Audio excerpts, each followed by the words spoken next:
Stay there. Stay there. Yeah, it's good. Okay. Well, you gotta come sit. My banana. I sent it. I don't know if it's the... Okay. Can you brighten it? Can you brighten this? Yeah, I can. Jesus. And then set it right here. Okay. Okay. Intro song. If I win the picks, then we get an intro song. Okay. Ready? How were we on the picks? We don't. Ow. Okay. Here, let me just see it. Hello and good morning, No, Anderson. restart. Go ahead. Hello and good morning, Anderson High School. I'm Carlos. And I'm Carlos. And this is Carlos and Carlos in the morning. This week at Anderson, we have a late start next Thursday, so everyone be aware. We start school straight at 10 o'clock, so go eat breakfast with your friends, but make sure you come back on Or time. just sleep. That's what I do. Yeah. Today we're talking about, our first debate is NFL MVPs, whether it should be Brady or Manning. We're going to start with Dalton. What do you think? I'm gonna have to go with Manning. He's having a fantastic comeback year. I mean, he's just playing phenomenally. Even though his neck is still okay, but you know, I just gotta go with him. That makes sense. I mean, I also think about it, and I'm thinking that Brady, I feel like, has more weapons around him, and Peyton Manning is into a new system. He doesn't know exactly. Like, no one's on the same page at the same time. Like, Brady, I feel like everyone is always on the same page. It's just a lot easier for them. So I'm going to go ahead and I'm going to take Manning over Brady for the NFL MVP. I don't think Manning's going to win Comeback Player of the Year or MVP. I think Comeback Player of the Year goes to Adrian Peterson. He had a much more debilitating injury, and what he's been able to do this year has been amazing. Like, how he's still running physically. And I think they're going to give the MVP to Brady, if not Cutler, because I think Brady, he's only had 3 interceptions this year. That offense is running very smoothly, but they're both very good players, and both are deserving of the MVP. Next, we're talking about if the Spurs should be sanctioned for for telling their key players not to travel with them to their game in Miami. Dalton, what do you think? I don't think so. I mean, they're trying to save their players, and if their players have a valid reason, then they should be excused for at least one game. Yeah, I totally agree.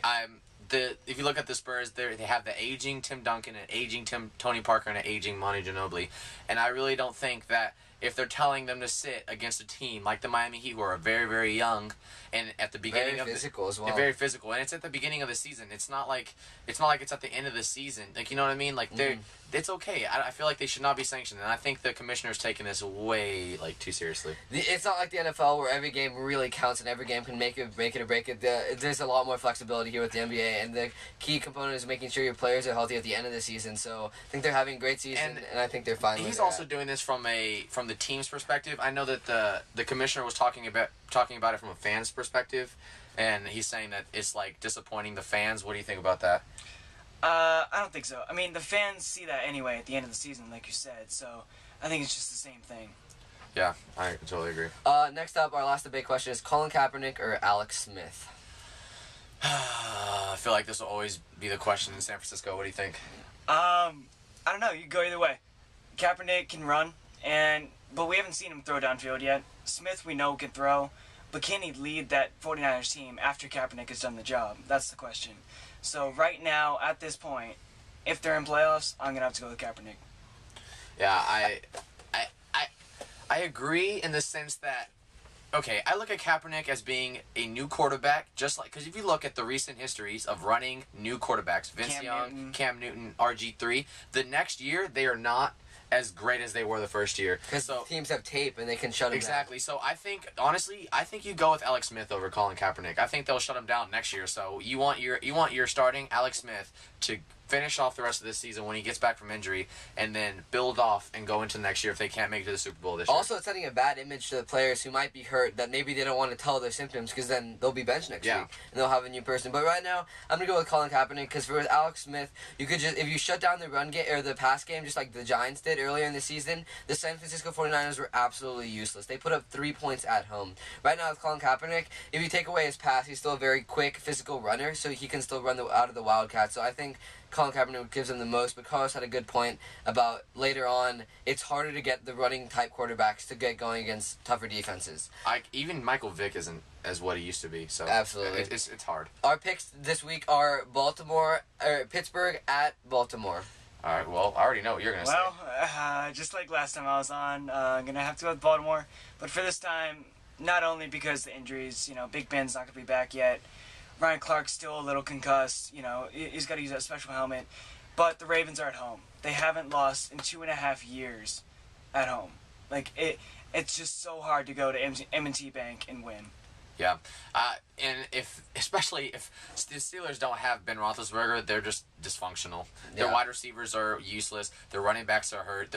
Their offense is just dysfunctional. And they're on their third QB. Yeah, so I'm gonna go ahead and take Baltimore. I think this one's easy. I mean, if Ben Roethlisberger starts, I think it's a toss-up. I think they can get the win. But Charlie Batch or Byron Leftwich, they're not gonna win the game. Next pick is New York Giants at Redskins. Big divisional game. This division is still wide open. Dalton? Wide open. I'm going to have to go with RG3. I think it's going to be a shootout. I think Eli's going to try and bring back the Giants in the fourth quarter like he always does. But RG3 is just going to be too much for the Giants. I feel like at home the Redskins fans are really going to get it going. Yeah, and for me being a Cowboys fan, which is our next pick, I really think they need the Redskins to win because they need to slow down the Giants. All right, next pick, Dallas versus Eagles. I'm going with Dallas Cowboys. Eagles are too banged up this year. Yeah, Nick Foles is not what they think he is. Yeah, I mean, as much as we want to see, a new QB in Philadelphia do well, it's just not going to happen anytime soon. So I think, the Cowboys are going to do it. Where is this game at? Is it? I think it's in Dallas, right? It's at the Eagles. Is that the Eagles?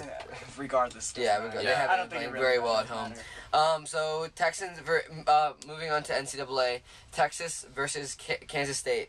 Dalton?